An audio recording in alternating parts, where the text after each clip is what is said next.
جو آج کی لیٹسٹ ڈیولپمنٹ ہے وہ رشیا کی جو سیکیورٹی کونسل کے ڈیپٹی چیئرمین ہیں دمتری میڈویڈیو، جو کہ ان کے سابقہ صدر بھی رہ چکے ہیں، انہوں نے اس کے اوپر ریئیکشن جو دیا نیشنل سیکیورٹی اسٹریٹجی کے اوپر، انہوں نے کہا کہ یہ تو ہمارے ہی اون ویوز کو ایکو کر رہی ہے.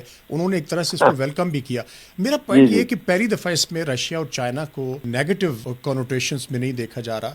ایون نارتھ کوریا اور ایران کے بارے میں جو پہلے آپ کو یاد ہوگا کہ نارتھ کوریا، ایران اور رشیا کو نیا ایکسس جو ہے وہ ڈسٹیبلائزر ایکسس کے طور پہ دیکھا جا رہا تھا. اب یہ بڑی ایک میجر شفٹ نظر آتی ہے امریکہ کی نیشنل سیکیورٹی اسٹریٹجی میں.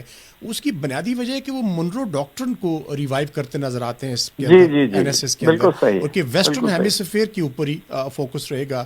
وہاں پہ کسی دوسرے ملک کے انفلوئنس کو وہ چاہ رہے ہیں کہ ہم اس کو کنٹین کریں گے، لیکن اس کے ساتھ پھر وہ ظاہر ہے باقی جگہوں پہ ان کا جو اس وقت ایفرٹس ہیں، آپ سمجھتے ہیں کہ وہ ڈائلیوٹ ہوں گی اگر یہ ویسٹرن ہیمیسفیئر کے اوپر اور منرو ڈاکٹرن کو فالو کرتے ہیں؟ جی بالکل ڈائلیوٹ ہو سکتی ہے. اب دیکھیں نا، ایک بڑی کانٹرڈکشن جو مجھے نظر آ رہی ہے وہ یہ ہے کہ وہ کہتے ہیں کہ مڈل ایسٹ میں ہمارا اس طرح کا انٹرسٹ نہیں ہوگا، but at the same time the largest air bases and military bases are in the Middle East. تو مطلب یہ کہ ایک تضاد ہے. تو اس لیے میں کہہ رہا ہوں کہ تھوڑا سا اس کے اوپر ہمیں ویٹ کرنا پڑے گا، اور نیشنل ڈیفینس اسٹریٹجی کا بھی ویٹ کرنا پڑے، انتظار کرنا پڑے گا کہ وہ کہتے ہیں پینٹاگون کی کیا رائے ہے. یہ وائٹ ہاؤس اور اسٹیٹ ڈپارٹمنٹ اداروں نے مل کے بنایا ہے. اسٹریٹجی پہ کام ہوتا ہے، ویسے ایسی بات نہیں ہے، لیکن آپ کی بالکل آبزرویشن صحیح ہے کہ نارتھ کوریا، ایران کو انہوں نے جو ہے اسپیئر کیا ہے.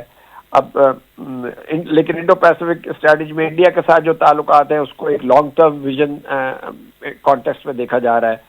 تو یہ ساری چیزیں جو ہے نا، جس طرح کوہیرنٹ تھی نا پچھلی اسٹریٹجی، وہ کلیئر کٹ تھی.